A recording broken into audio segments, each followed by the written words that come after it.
با عرض سلام خدمت همه عزیزان. تو این قسمت میخوایم به حل چند نمونه مثال در مورد توابع بپردازیم. مثال یک رو نگاه میکنیم.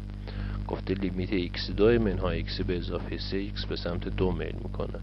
2 رو به جای x قرار بدیم میشه 2 به توان 2 منهای 2 به اضافه 3 که میشه 4 منهای 2 به اضافه 3 مساوی مثبت 5. مثال دوم گفته لیمیت x منهای 1 روی 2x به سمت 1 میل میکنه. 1 رو قرار میدیم میشه 1 منهای 1 روی 2 که میشه 0 دوم. ما این نکته رو قبلا هم خونده بودیم که 0 تقسیم بر هر عدد برابر 0 و عدد تقسیم بر 0 میشه تعریف نشده یا بی نهایت. پس 0 تقسیم بر 2 0 تقسیم بر هر عدد برابر 0. مثال سوم گفته لیمیت رادیکال x2 منهای 4x به سمت 2 میل میکنه از سمت راست. 2 رو قرار میدیم میشه 2 به توان 2 4 منهای 4 مساوی 0. خب حالا شاید بعضی از عزیزان بپرسن که x به سمت 2 میل کنه از سمت چپ چه حالتی به دست میاد. ببینین چون اینجا رادیکالمون فرجش عدد زوجه یعنی عدد 2 هست، اگر x به سمت 2 میل کنه از سمت چپ یعنی یک عددی بسیار نزدیک به 2 ولی کوچکتر از 2. به طور مثال یک ممیز 9 رو در نظر بگیریم. اگر یک ممیز 9 رو اینجا قرار بدیم به توان 2 برسونیم یه عددی میاد که کوچکتر از 4. پس عددی که کوچکتر از 4 رو منهای 4 بکنیم یک عدد منفی به دست میاد. چون فرضیه ما هم عدد زوجه پس عدد منفی زیر رادیکال مفهومی برای ما نخواهد داشت. پس به همین خاطر اینو به این صورت حل کردیم. مثال 4 گفته لیمیت 5 ضرب در رادیکال x2 منهای 1x به سمت 2 میل میکنه. در این حالت طبق قضیه‌ای که قبلا به شما گفتیم میشه این عدد ثابت رو که ضرب در این تابع شده بیاریم اول، بعد لیمیت این تابع رو به دست بیاریم. به این صورت که بنویسیم 5 لیمیت رادیکال x2 منهای 1x به سمت 2 میل کنه. اونم برابر میشه با 5 به جای x 2 رو بدیم 4 منهای 1 5 رادیکال 3 میشه.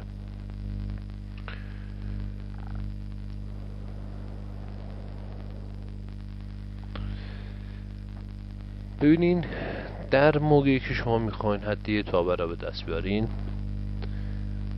حاصل جواب هایی که به شما نشون میده گویای بعضی مطالبه. ببینین مثلا در توابع گویا شما یه حدی رو دارین توی تابع کسری جایگذاری میکنین متغیرش رو، آخر سر جوابی که به دست میارین میشه 0 0. به این میگیم حالتهای مبهم. از این حالتهای مبهم به این صورت 0 0 بی نهایت بی نهایت 1 به توان 0 بی نهایت ضرب در بی نهایت و دو سه تا مورد دیگه هم که هست که بعدا اشاره خواهد شد. مهمترین قسمت هایی که ما برای شما کار میکنیم این حالت 0 0 و بی نهایت بی نهایت در تابع کسری یا تابع گویا شما مقدار آ رو به جای متغیر قرار میدین، جواب که به دست میاریم 0 0. این جواب به دست میاد. زمانی که این جواب به دست میاد میگیم که این مسئله‌مون حدی که پیدا کردیم مبهمه، یکی از این حالتهای مبهم برای ما به دست میاد. پس باید چیکار کنیم؟ رفع ابهام کنیم. این مسئله رو با استفاده از اعمال ریاضی، با استفاده از اتحادها، تجزیه، جمع، تفریق، هر کاری که میتونیم بکنیم یه سری اعمال ریاضی روش انجام میدیم، از حالت مبهم درش میاریم. اینجا یه مثالی گفته شده، گفته لیمیت 3x منهای 3 بر x منهای 1 x به سمت 1 میل میکنه. خب ما اگه 1 رو جایگذاری کنیم اینجا میشه 3 منهای 3 0 1 منهای 1 0.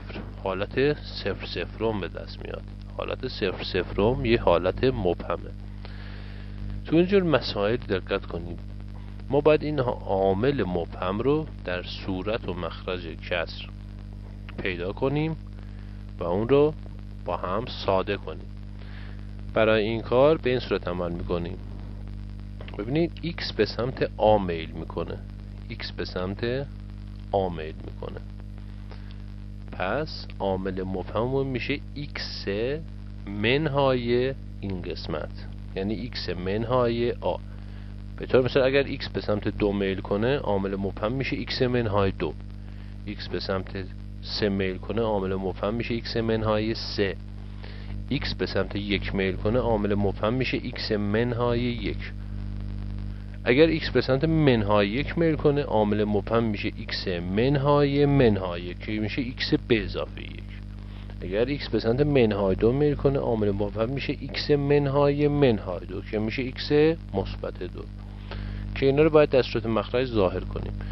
خب الان دقت کنید x به سمت 1 میل میکنه، پس عامل مبهممون برابر میشه با x منهای 1. یعنی x منهای 1 رو ما باید در صورت و مخرج کسر ظاهر کنیم. به این صورت عمل میکنیم. نزدیک لیمیت x به سمت 1 میل میکنه 3x منهای 3. ببینید x منهای 1 خود مخرج برای ما ظاهرش کرده، یعنی فقط x منهای 1 رو داریم. باید صورت هم x منهای 1 رو ما ظاهر کنیم. ما میتونیم عمل فاکتور گیر رو انجام بدیم. 3 هم این قسمت مشترکه هم این قسمت مشترکه. از 3 دونه فاکتور میگیریم میمونه x منهای 1. الان x منهای 1 با x منهای 1 ساده میشه میمونه عدد 3. یعنی اون مثالی که برای شما زده بودیم حالت 0 صفرم شده بود مبهم، رفع ابهام کردیم حاصلش شد عدد 3. مثال های دیگر هم اینجا نگاه میکنیم. به گفته لیمیت x به توان 2 به اضافه 5x منهای 6 بر x منهای 1. x کجا میل میکنه؟ x به سمت 1 میل میکنه. اگر x به سمت 1 میل، اگر 1 رو به جای متغیر x قرار بدیم میشه 1 به اضافه 5 منهای 6 0 1 منهای 1 0. پس این شد حالت مبهم. باید رفع ابهام کنیم. برای رفع ابهام کردن باید عامل مبهم رو در صورت و مخرج کسر ظاهر کنیم. خب x به سمت 1 میل میکنه عامل مبهم میشه x منهای 1. بازم که توی مخرج این رو داریم، مخرج رو می نویسیم. الان صورت رو نگاه میکنیم. x به توان 2 به اضافه 5x منهای 6 اتحاد جمله مشترکه. اتحاد جمله مشترکه. دو تا پارانتز باز میکنیم. جمله مشترکمون x، این دوتا رو می نویسیم. دنبال دو تا عدد میگردیم حاصل ضربشون منفی 6 باشه، حاصل جمعشون مثبت 5 باشه. این اعداد یکیش منهای 1، یکیش مثبت 6. 6 ضرب در منهای 1 منهای 6، 6 به اضافه منهای 1 میشه مثبت 5. خب الان ساده شد. x منهای 1 با x منهای 1 ساده میشه میمونه x به اضافه 6. به جای x هم عدد 1 رو قرار بده 1 به اضافه 6 مساوی 7. مثال بعدی گفته لیمیت x2 منهای 4 بر x منهای 2. x به سمت 2 میل میکنه. 2 رو جایگذاری کنیم بازم حالت 0 صفرم که حالت مبهمه به دست میاد. بازم باید این رو رفع ابهام کنیم. ببینین x به سمت 2 میل میکنه عامل مبهممون میشه x منهای 2. پس x منهای 2 رو باید در صورت و مخرج کسرمون ظاهر کنیم. مخرج که باز خوشبختانه x منهای 2 هست، صورتمون باید این x منهای 2 رو ظاهر کنیم. ببینید شما وقتی x2 منهای 4 رو نگاه میکنید در واقع این رو نگاه میکنید x2 منهای 2 به توان 2. x2 منهای 2 به توان 2. نکته رو نگاه کنید گفته اتحاد مزدوج x2 منهای a به توان 2 یا همون x2 منهای 2 به توان 2 برابر x منهای a در x به اضافه a. پس به جای x2 منهای 4 که همون x2 منهای 2 به توان 2 میتونیم بنویسیم x منهای 2 در x به اضافه 2.